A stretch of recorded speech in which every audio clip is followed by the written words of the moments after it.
Perfect. Well, welcome everybody and welcome back to another Michael's Community Classroom. My name is Allie W. from Yarn Inspirations, and welcome back for all of you that we've seen before. And I definitely see a few new names in here too, so welcome to you all.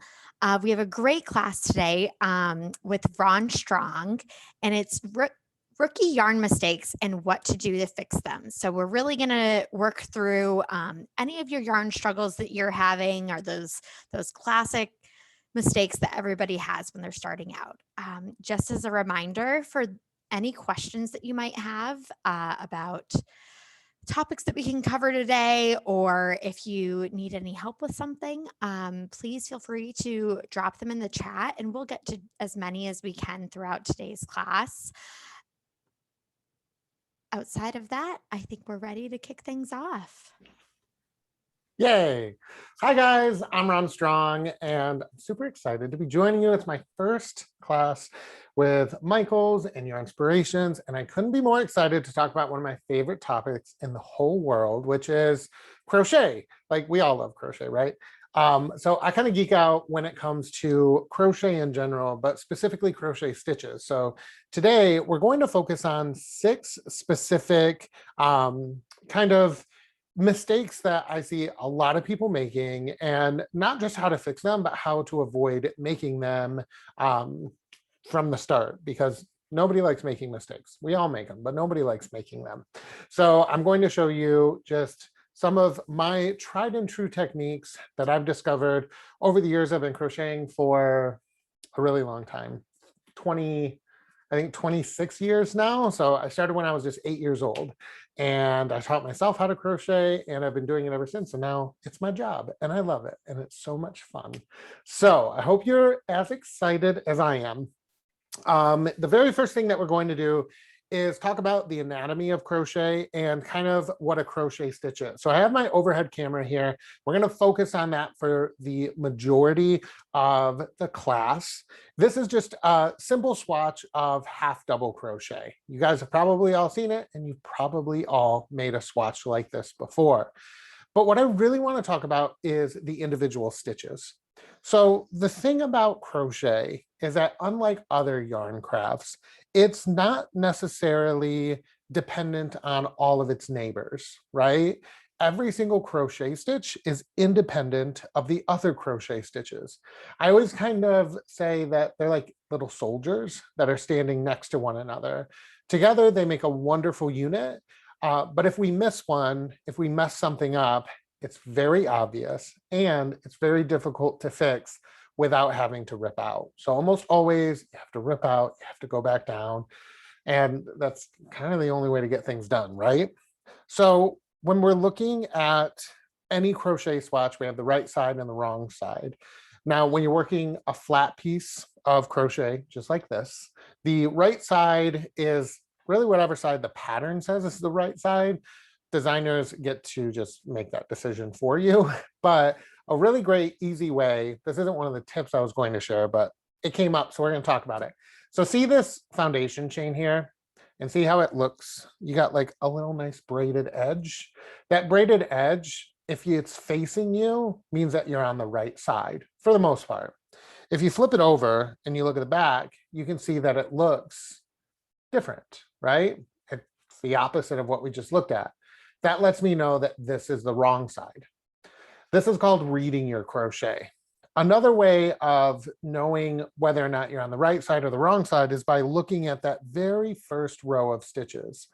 So you can see right above the head of my hook here, these are all half double crochet stitches. Now, this is the back of the half double crochet. The way I can tell that is with this little loop here. That's called the third loop. Now, my friend Marley calls this the butt of the half double crochet. And it is. It's the third loop. It's the back loop, it's sometimes called. There's a ton of different names for it. But if you ever see this loop, that means that you're looking at the back of the half double crochet stitch. And when that's on the very first row, that often tells us that this is the wrong side, because we're looking at the back of the stitch. If I flip it back over, we don't see that. We can see it up here because this is the second row. So we know that this is the back of that second row, which means that we're on the right side. So just a little bit of a tip for you. But yeah, so this is kind of what we're going to focus on. Remember that crochet stitches are individual, and a lot of the kind of things that I'm going to show you, the mistakes I'm going to show you today, it's individual stitches that end up causing those issues. So in order to solve them, we need to focus on the individual stitches. So first up, we're going to talk about crochet chains. So I have two little swatches here, and these are both crocheted using a 4.5 millimeter crochet hook, but one of them has a tight foundation chain and one of them has a perfect foundation chain, one that's not loose. It's the right tension, we call it. So a lot of people get tension and gauge confused. Gauge are the number of stitches that you have. Tension are how your stitches rest within your work. Tension is what allows your work to lay flat, make sure it doesn't curl, and the stitches look nice and neat. Whereas here you can see that my tension is off, particularly here on my foundation chain. Whenever this happens, it causes your work to curl. And when it curls like this, there's no way to fix this. This is one of those mistakes that happens to beginners all of the time. And I'm going to show you why, and it'll probably surprise you. But this curl here, I'm guilty of this too. I will try to pull this until it can't be pulled anymore to straighten it out. But as you can see, it's not going to straighten itself out. You need it to be nice, even, and just kind of laying there as pretty as can be. So why does this happen? Now I'm going to grab a length of yarn here, and I'm going to start out with my 4 millimeter hook. This is a G hook, and I'm just using some Red Heart Super Saver. It's my favorite yarn. So when we're working our crochet chain, oftentimes we have this innate need for some reason to grab on to our tail, right? Not only does this make it really difficult to pull our loops through, but if we continue to hold on to that tail, it causes our tension to be way too tight. And we end up with a crochet chain that looks like this. And I can already tell you that this is going to be way, way too tight.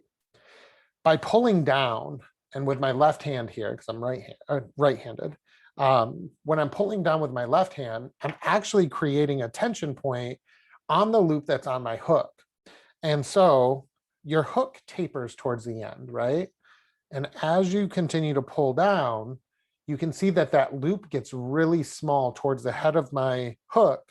And then when I pull through, this new loop that's on my hook has caused the second loop, or the loop that I just made, to tighten up way too much. And so when I go back to crochet into that, not only is it going to be hard as heck to get my crochet hook in there, but it's going to create that kind of little arcing effect that you get like this. So how do you remedy that? Well, there's two things that you can do to make sure that your crochet chain is not as tight as it doesn't need to be. So put a slip knot on your hook. Then I crochet by holding my work down pretty far. I use the thumb rest as a way to loosen up my stitches sometimes, because we all crochet tight once in a while. But by using this thumb rest, it just widens that loop that's on my hook. And I just pull through until I get that first loop. Then I actually grab the loop. I don't grab the end, or I grab the chain, sorry, that I just made, and I hold it very close to the hook.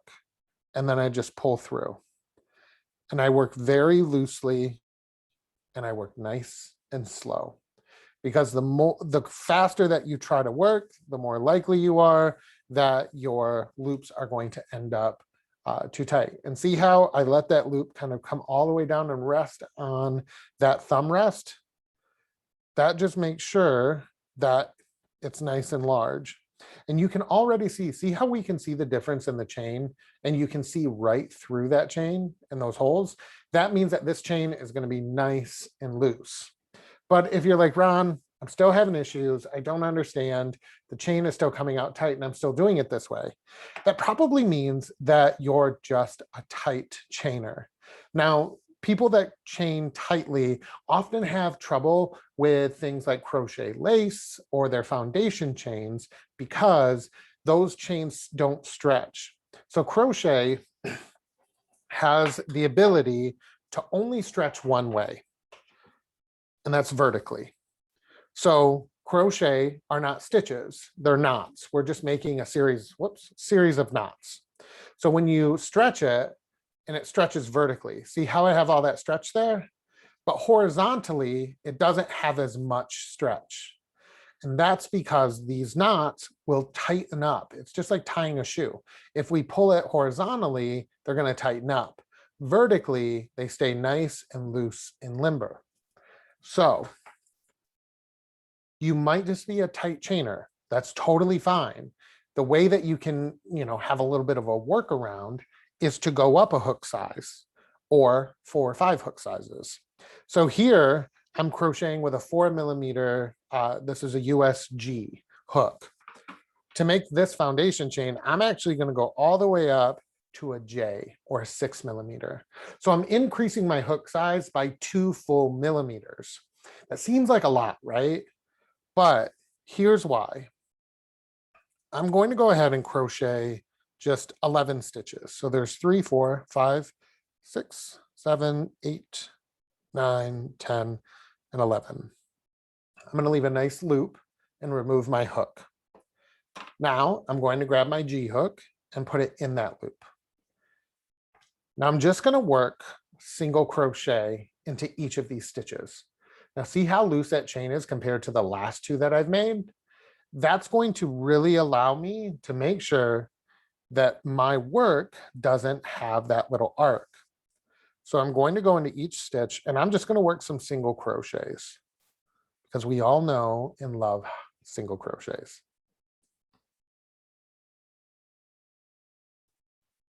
Now I'm just working into the top loop of my chain. I'm not worrying about that back bump or anything like that. And you can already see that my work is turning out nice and flat. I don't have a curve at all. So I always recommend, especially if we're talking about things like gauge or chains or anything like that, it's not enough just to go up 1 hook size or even 2 hook sizes. Sometimes you got to go up a full millimeter to 2 millimeters in hook size to get the desired kind of effect that you want, right? Now, this is difficult if you're working within a pattern throughout a row and you're trying to make chains.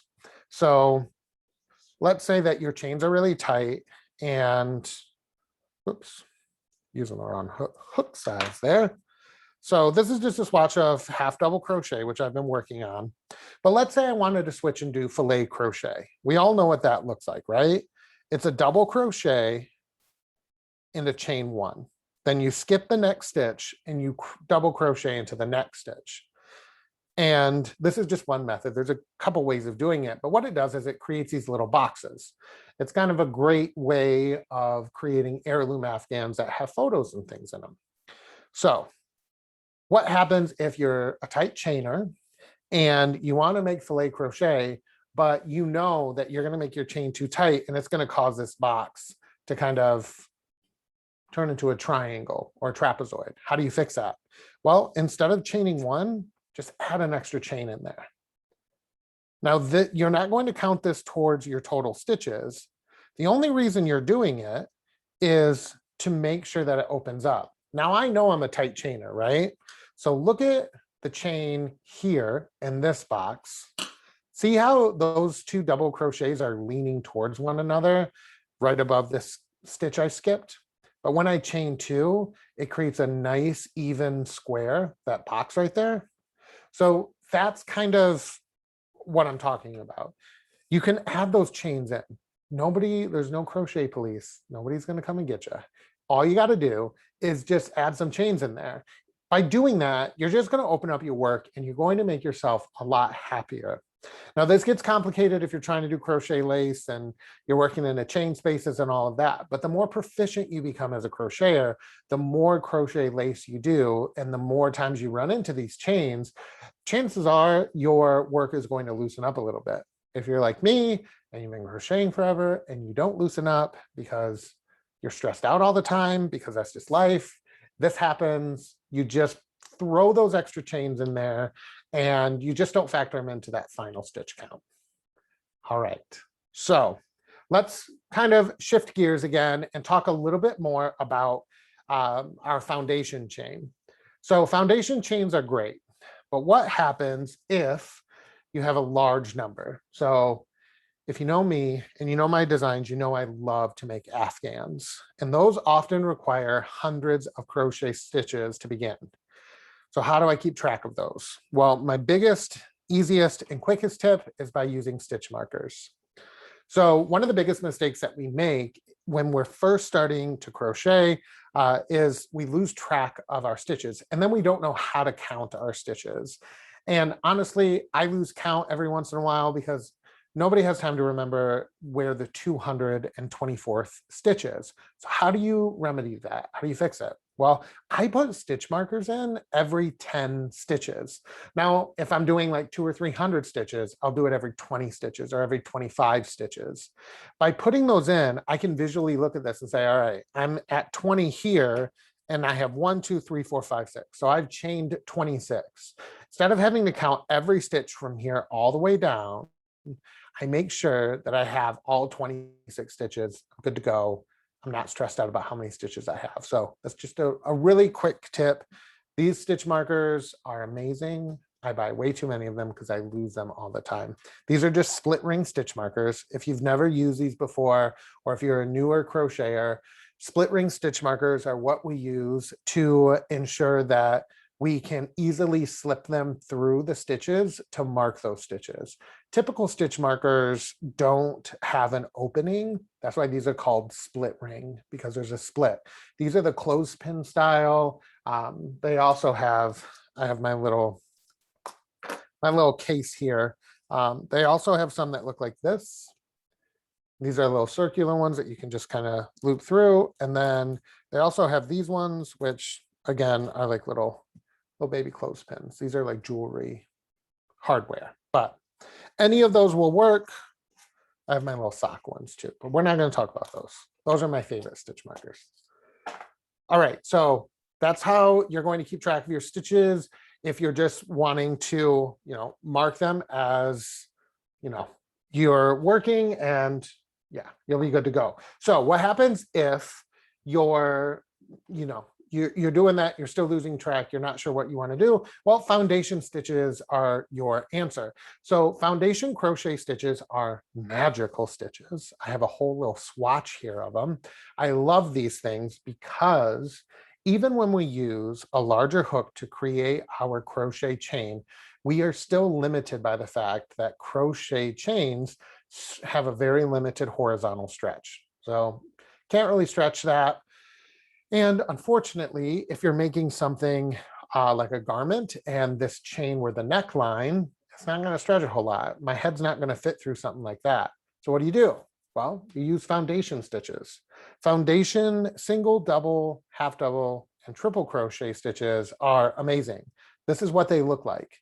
You can see here at the bottom, this is my chain, and I work my chain at the same time that I'm working my stitches. Here on my right, this is single crochet all the way up to triple crochet. I'm going to show you how to do all of them today because they're really easy to do and they're a whole lot of fun, but the magic is right here. So stretchy, so stretchy. And it's kind of one of those things where if you're losing track of stitches, if you don't want to create a whole crochet chain, you can work individual foundation stitches. You'll not only have this nice stretchy base here, but it lays nice and flat. You're not going to worry about it. There is a little bit of a curve here, but don't be fooled. That's not because of the stitches or the tightness. It's because of the height of the stitches. The higher the stitches go, it is just a little bit easier to tighten up your foundation chain. And that way these ones are a little bit tighter than these guys down here. So let's talk about and show you guys how to work foundation stitches. Now I know for some of you, this is just going to be a refresher, but we all love a good refresher every once in a while. So to get started, you're going to essentially begin what is going to become like a two-step process as you continue to make these foundation stitches. So first up, what we need to do after we have put our slip knot on our hook is chain 2. Now don't worry about if this is too tight at this point or anything like that. I don't want you to worry about that. And I don't want you to move up a hook size. So as I was saying before, where I told you to go up a couple millimeters in the hook size, if you're a tight chainer, don't do that in this case, because then you're going to wind up with a wavy edge at the bottom, and nobody wants a wavy edge at the end of their Afghan. They just don't want it. So you're going to chain 2, all right? Then you're going to insert your hook into the second chain from the hook. So here's your hook. We have 1 and 2. So the very first chain we made is our second chain from our hook. Yarn over and pull up a loop. You'll have 2 loops on your hook. Now in a standard single crochet, we would simply yarn over and pull through 2, right? But all we're going to do is yarn over and pull through 1. Then yarn over and pull through 2. So what we've done is we've created, let me grab my smaller hook here. Right here at the head of my hook, this is our base chain. And here is our actual stitch, okay? So what we need to do now is build on that base chain and continue to make our single crochets while simultaneously creating our crochet chain. So to do that, we go back into that base chain and we insert our work through. I'm going to bring this up because I really want you to see. So here is that chain that we made. We're going to insert our hook through. At the bottom, you should see kind of 2 little loops. That's the base of that chain. Yarn over and pull through. Yarn over, pull through 1. Okay. Pull through 2. That's 2 foundation single crochets. So you can see how this would be really easy to keep count. You can still mark every 10th or 20th stitch if you want to do that, but this just allows you to create the exact number that you need without creating a crochet chain and forgetting one way down. Now, here's one thing that you really need to keep in mind when you're doing foundation stitches. You're creating your first row. So if the first row of the Afghan or whatever you're doing does include stitches, extra stitches for turning, so like a chain 2 turn or something like that, you'll have to factor those into the finished number of chains. The easiest way to do that is to look at your pattern, and at the end of the first row, it will usually always give you the final number of stitches that you have at the end of that row. That's how many foundation stitches you'll make. You're not going to go with the total number of stitches that the pattern tells you to chain, because that includes a number of stitches that you don't need. All right. So go and look at the final stitch count at the end of that first row. That's how many stitches you're going to chain or create with your foundation, because we're creating the foundation and the stitch. All right. So I'm going to go ahead and create just a few more of these foundation stitches. And then I'm going to show you how to work the half double crochet. So to work a half double crochet foundation stitch, you're going to yarn over your hook, just like you would if you're doing a regular foundation or regular half double crochet. Insert your hook into that bottom stitch like we did before, pull up a loop, work your chain 1, and then pull through all 3 loops on your hook. All right, let's do that again. Yarn over your hook, insert it into that chain, pull up a loop, chain 1, and then pull through all 3 loops. Let's do it one more time. I always do things in 3s because I feel like we get it a little better. So we yarn over, insert our hook into the chain, pull up a loop, chain 1, and pull through all 3 loops on our hook. So see that little bit of a height difference there between the 3 singles and the 3 half doubles? So to work a double, it's the same thing. Yarn over your hook, pull up a loop, chain one, but now you'll pull through two and pull through two. So all we're doing is creating our foundation chain with that chain one, then completing our double crochet into the chain that we just made. Now you can do as high stitches as you want. You could go triple, double, triple, triple, triple, whatever you want. We'll do one triple. So we yarn over our hook twice, insert our hook into the chain, pull up a loop. We have 4 loops on our hook, chain one, then yarn over, pull through two, 3 times. There you go. We'll do that again because it's bad luck not to continue to do the 3s. We got to keep doing it, you guys. All right. And then I'm just going to fasten off so we can see. Actually, before I fasten off, I do want to show you something else. So you can see how we do these foundation chains and how we're doing triples all the way down to singles, but you can see how there's that foundation chain right there. And it allows me to create just the number of stitches that I need. Now, when you get to the end of your row, all you're going to do is simply chain however many the pattern tells you and complete the pattern for row 2. So if I were just single crocheting across, I would just single crochet into each stitch as if, I'm about to run out of yarn, but as if it were a standard stitch. See? And these act just like regular stitches. The only thing we're doing differently is creating that chain at the same time as our stitch. So I think we've covered a lot of our foundation and how to avoid the dreaded curl, because let's be honest, nobody loves this. Nobody wants this to happen. So next, we're going to talk about working into the proper stitch. So one of the biggest mistakes that happens, it happens to me occasionally, I'm sure it happens to you, is we forget where our hook needs to go. And oftentimes that happens on either end here.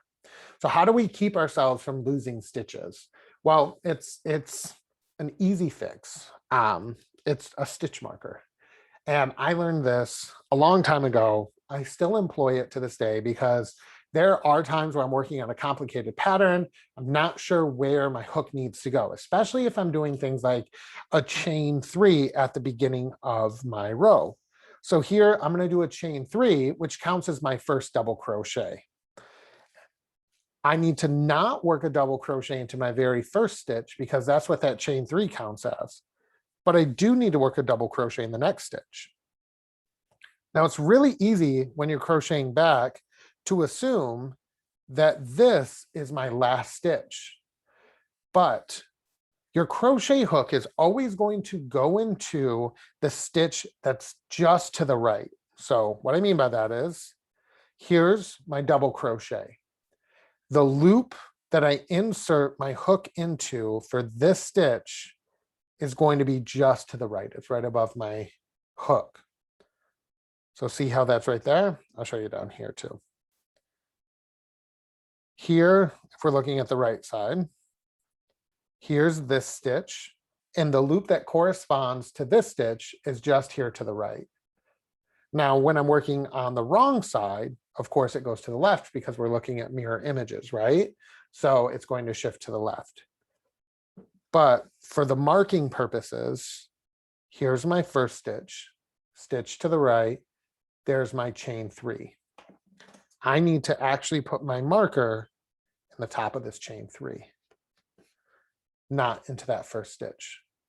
We often lose the stitch here because it's just our natural inclination to work back across, crochet into this space here, and then turn and keep working. And at first it doesn't really feel like it's going to mean, whoops, sorry. At first it doesn't feel like it's going to mean a whole lot because it's just one stitch. But if you keep losing stitches on either side, you're going to end up with a triangle or a trapezoid. And also, if you're working on something that's dependent on stitch count, it's not going to it's not going to work. It'll be offset, or it's just not going to be able to work on the number of stitches that you have. So marking your first stitch and your last stitch are always really, really good methods to make sure that you're not going to lose stitches on either end. Now, more than that, one of the other things that happens is we end up doing an inadvertent decrease. So this happens to me all the dang time. It is my biggest nemesis. I hate it so much. But what I end up doing, because I'm crocheting way too fast, is I'll pick up a stitch and I'll pull through, and I will just keep going without finishing the double crochet. And then I'll just kind of finish and just keep moving. And then there are some times where, especially with half double crochets, I'll go into the stitch and pull up, but only go through 2 loops instead of all 3. And then I go through and I end up creating these little decreases across. Now, obviously you're not going to do probably 3 of those decreases, one right after another, but it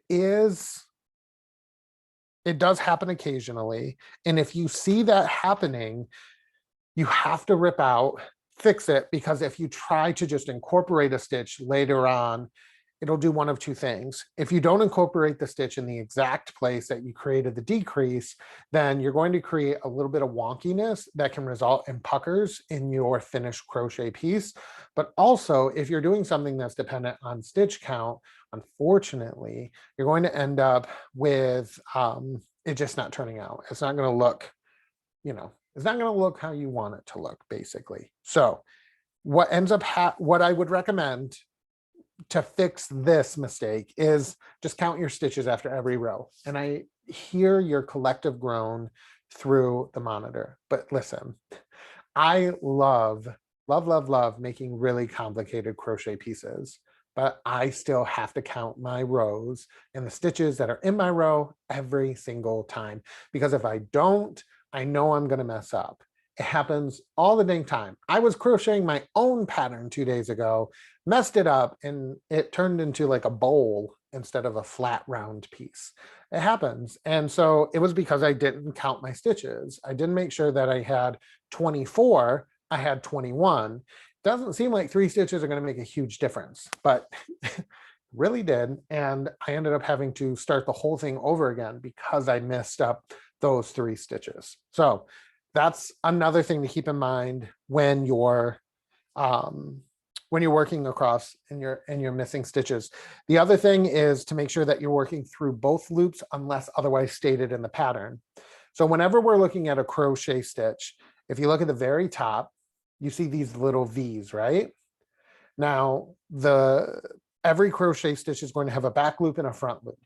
We already talked about the fact that half double crochets are weird and they have a third loop. We're not going to talk about that third loop right now. We're just going to focus on front and back loop. So your front loop faces you, your back loop is behind.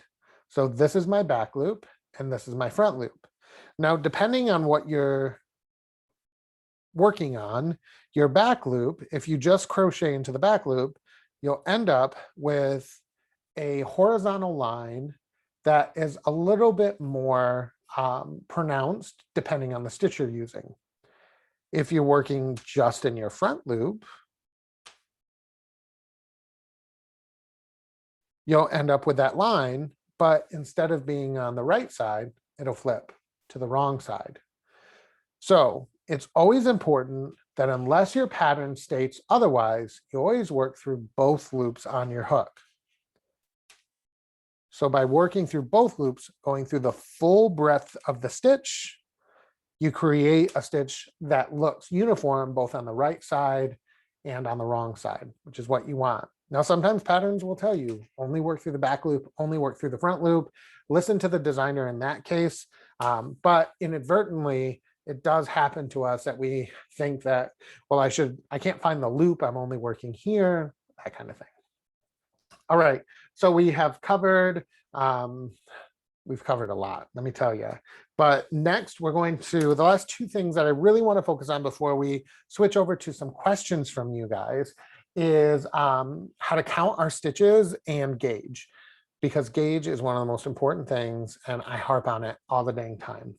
So when we're talking about our stitches, specifically counting our stitches, I'm going to rip out that little bit that we just did. One of the important things is to recognize the number of chains that we begin with at the beginning. We begin with at the beginning. You guys know what I'm saying. When we start here, normally a chain 1 is because we're about to work some single crochets. A chain 2 usually is what we would use for our half double crochet. Chain 3 is double, chain 4 would be triple, and you just kind of go from there. Now, the reason we do this primarily is to make sure that we need to step up. And I kind of describe it like a ladder. We need to climb the ladder before we can work across the row. So if I were to just, let's say, turn my work and not chain, right? And let's just say I'm going to work some triple crochets. Now, this is an extreme example, but you can already see how this would be very, very difficult and confusing for a beginner and even an experienced crocheter like myself to understand how I'm supposed to get my loops through. I have to really slow down and draw through. And then let's work another triple and another. You can see that that very first triple, well, gosh, that just looks awful. So it's terrible. And this happens because we haven't climbed the ladder, right? We haven't kind of went up to where we need to be in order to make sure that those triple crochets fit where they need to be. So what we do is at the beginning, we work this is a chain 4. Then we would yarn over twice, we skip that first stitch, and into the next stitch we work our triple crochet. Now, why do we chain 4 instead of chaining 3 for a triple, right? Your mind automatically goes to 3. It's because 3 is just going to meet the top of your triple, and it's not going to give you the extra little bit of room you need in order to make sure that everything lines up correctly. So that's just a quick little tip for you. And a lot of patterns will say something like chain 1 turn, chain 2 turn, or they tell you to turn and then they give you the number of chains that you have to do. But this is just saying, like, make sure that you're reading the pattern, make sure you're paying attention, and make sure that you're always working your chain. And if for any reason other than maybe like an aesthetic pattern reason, you're not seeing that chain stitch, always ask for help. Everyone benefits from asking for help, right? And if for some reason it's just not turning out the way you need it to turn out, you can email the designer, you can email the company and say, hey, I think there might be something wrong, and get a little bit of extra help there. Whenever we make mistakes, it's really, really easy to think that it's on us. It's not always on you. Sometimes the pattern might not just be what it needs to be, and you might be the only one that found it. Now you're going to save other crocheters hundreds of minutes and lots of frustration. All right, so one of the most common questions that I receive is about the whole turning thing. Is it going to matter if you turn, then crochet the chain, or do a chain and the turn? Not really. The difference is going to be in the very first chain that we make. So I'll show you. So if I turn here and then I chain 3, you can see that that very first chain right there, it lines up a little bit better with the stitches that are on my current row. Whereas if I were to chain and then turn, it does twist slightly, but listen, it's really not the big deal. No one's going to check your work, and it's not going to make a huge difference. I prefer to chain, then turn. And I read a lot of patterns and I teach a lot of patterns that have me turn at the end of the row and then chain. I've never found a difference between the two. I mean, I could just be going crazy and there could be like a huge difference, but honestly, I can't find it. I can't find it. I can't find it. So, okay. So hopefully that answered a few of your questions. Now, the very last thing we're going to talk about is gauge. Now, I swear, don't run away. I promise I'm going to make this as painless and as easy as possible. Now, you're probably thinking, Ron, you've been talking about Afghans. Why does gauge matter? Here's why gauge matters. You're going to run out of yarn eventually. So gauge is not just about the number of stitches and rows that you use within a swatch. We often think gauge is something like, oh, well, the sweater's not going to fit me if my gauge is not on, or these socks are not going to fit me if it's not correct. But the problem isn't just with fit or finished size. It's also with the amount of yarn. So without going into too much math, because I'm not very good at it, the way that designers tend to figure out the amount of yarn that we use in a project is not by counting the amount of labels we have left over at the end of a project. We do it by weight. So we weigh the finished item and then we add 10% of that weight, and that gives us our finished weight. The reason we go up 10% is we want to make sure that you at home have a little bit of extra wiggle room, and then we kind of figure out how many skeins we need based on the weight. But we also are able to take that and break it down into individual swatches.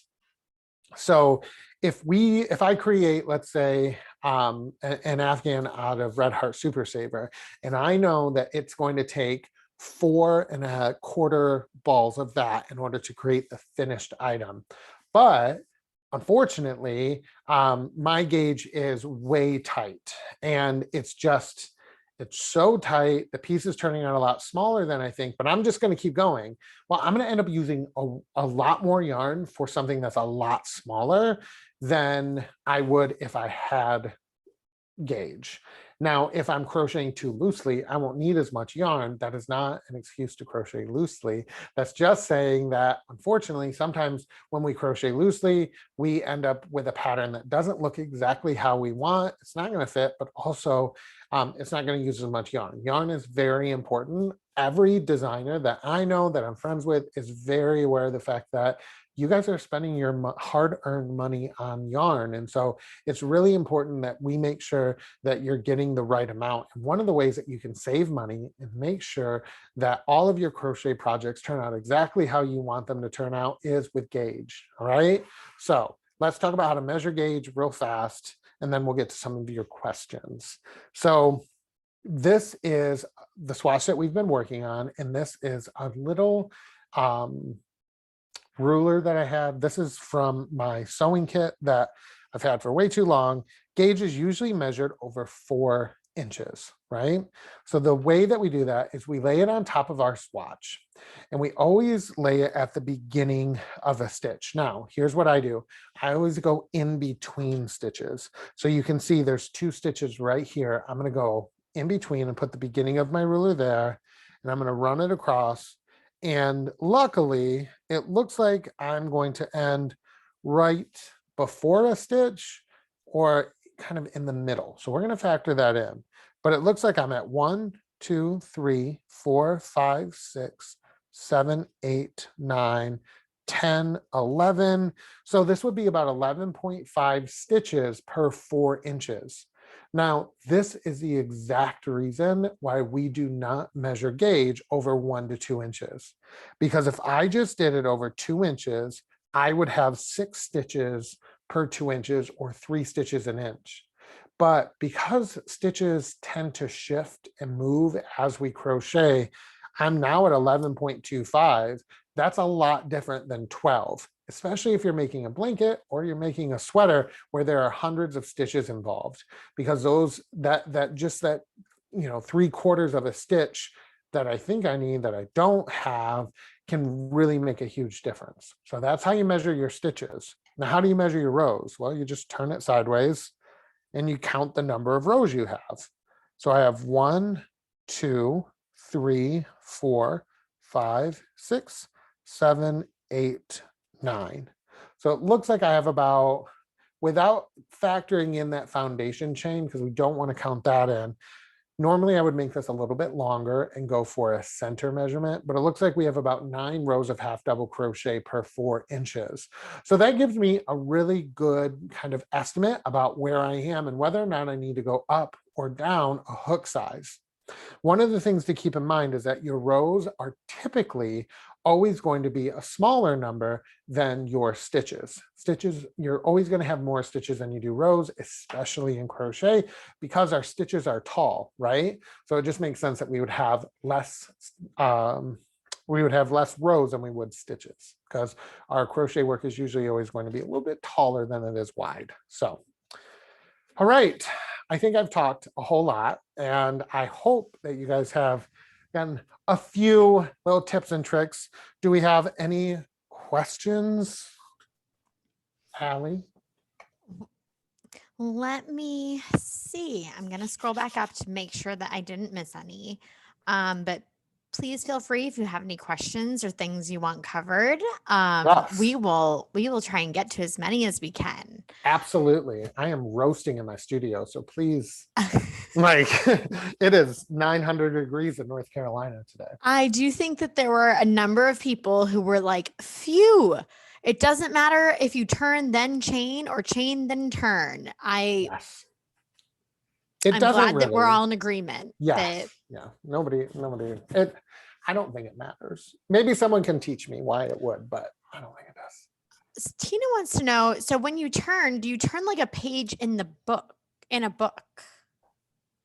Yes, unless the pattern states otherwise. So sometimes, I'm going to grab my swatch here. Sometimes when I've crocheted all the way to the end of my row, right? Here's the very last stitch in my row. So what I would do is, just like a page in a book, I would turn and start working across like this. Now, sometimes your pattern will tell you not to turn or to turn 90 degrees to work across the end of your rows. And then you can work around the perimeter. So my best rule of thumb is 9 times out of 10, you're going to turn it like a page in a book. But for that, 10% of the time, just go with what the pattern says and focus on kind of what they say is what they want, because it might be like for a specific reason. A great, interesting question here that I'm just not sure. Char wants to know, why can't they find a 3mm crochet hook? So that's a great question, and one that I get asked all the time because I crochet with a 3mm. Now you can find a 3, I don't have it with me. I usually have at least, like, I stock up on 3mm crochet hooks. I'm telling you, I have so many. I find them online mostly. The reason that they're difficult to find is because it's not an actual US hook size. It's actually a European, specifically a German hook size.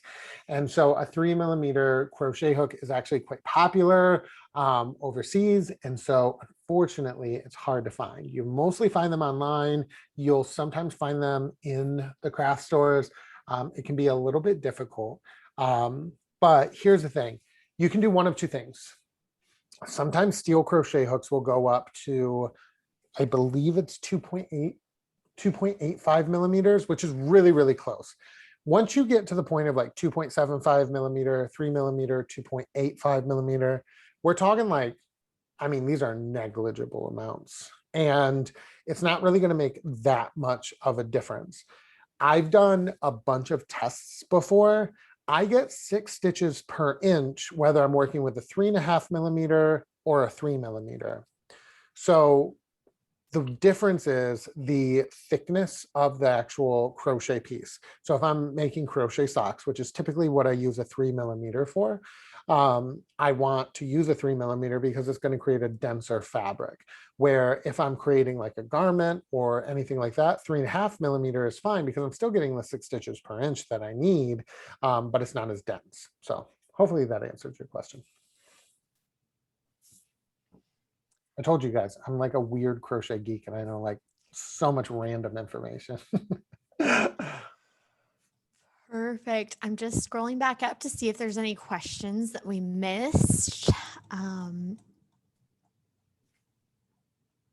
Let me see.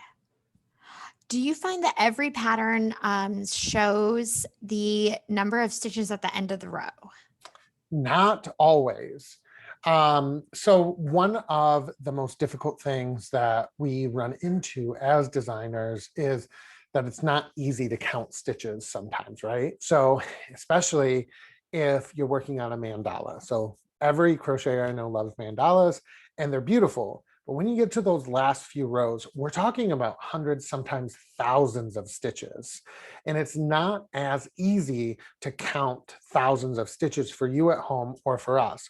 So what we do in those cases is we rely on kind of like, what do I want to call them? Like benchmarks or like landmarks. They're crochet landmarks. That's what I'm trying to say. So what you'll see is something like 24 front post double crochets.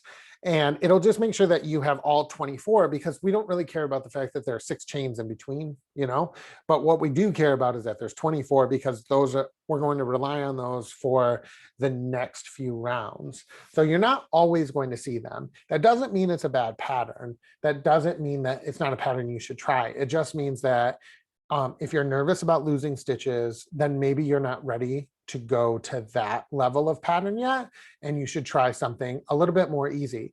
The thing about when it comes to crocheting any kind of piece, it's all about your confidence and the confidence that you have in your crochet stitches. The more confident you are, that just comes from crocheting a lot. The more you crochet, the more confident you get. So I would just say, you know, try another pattern that does have those numbers add up if you're just starting to really make sure that you're gaining the foundation that you need. Wonderful.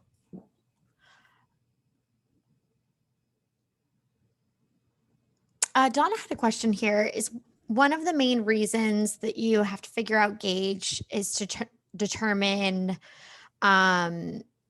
the amount of yarn for the project and size of the crochet hook? Yes and no. So one of the main reasons, or I would say the main reason, is primarily sizing. Like I said, most, if not all designers give a good 10 to 15% of wiggle room to make sure that you're not going to run into any kind of like, you're not going to run out of yarn, basically, right? But we really want to make sure that the finished item is the size that it's meant to be, because I always go back to socks because that's what I started making and that's what I've written a lot of my books on and stuff. Crochet socks are amazing and we love them, but they are very specific when it comes to sizing. So if you're off by just a 1/4 inch or a 1/2 inch, it means that your crochet socks just aren't going to fit. They're not going to be able to be pulled over to your ankle. It's not really about the yarn amounts because you're going to have a lot of yarn left over from sock yarn, right? But you're not always going to be able to add in a ton of stitches, especially if you're doing something that is dependent on a specific stitch count. It's not as easy to customize. So it's more about sizing, I would say, like top tier sizing, and then like 1.5 steps down yarn amounts. They're almost the same, but just a little different. Awesome. Barbara wanted to know if those were crochet markers on on your shirt, and I had to tell her that they're avocados. But I do think a crochet marker shirt would be. That's a good idea. I actually don't have. I do have a t-shirt that has a large crochet diagram on the center. So That's fantastic. Perfect. Well, I think that think we've covered just about all the questions that we've had today. Well, yay. Ron, do you want to let everyone know where they can find you on the internet? Yes. So you can go to my blog, which is just ronstrong.com. I'm on YouTube. We just started a wonderful crochet along. It's totally free. You can join. It's all about mandalas right now. And we're going to be doing lots of thread crochet this summer. Allie and I have been talking about it. I want everyone to fall in love with thread crochet as much as I love it. So if you guys love that, stay tuned. You can also follow me on Instagram at ronstrong, all that good stuff. Perfect. Well, thank you so much, Ron. And thank you everybody for joining us in another Michael's Community Classroom. Just as a reminder that you can find this video on YouTube in about 24 hours and on Michael's website in about 48 hours for rewatching all these great tips. Awesome. Well, thank you all so much. Perfect. Thank you Bye, guys. guys. Bye.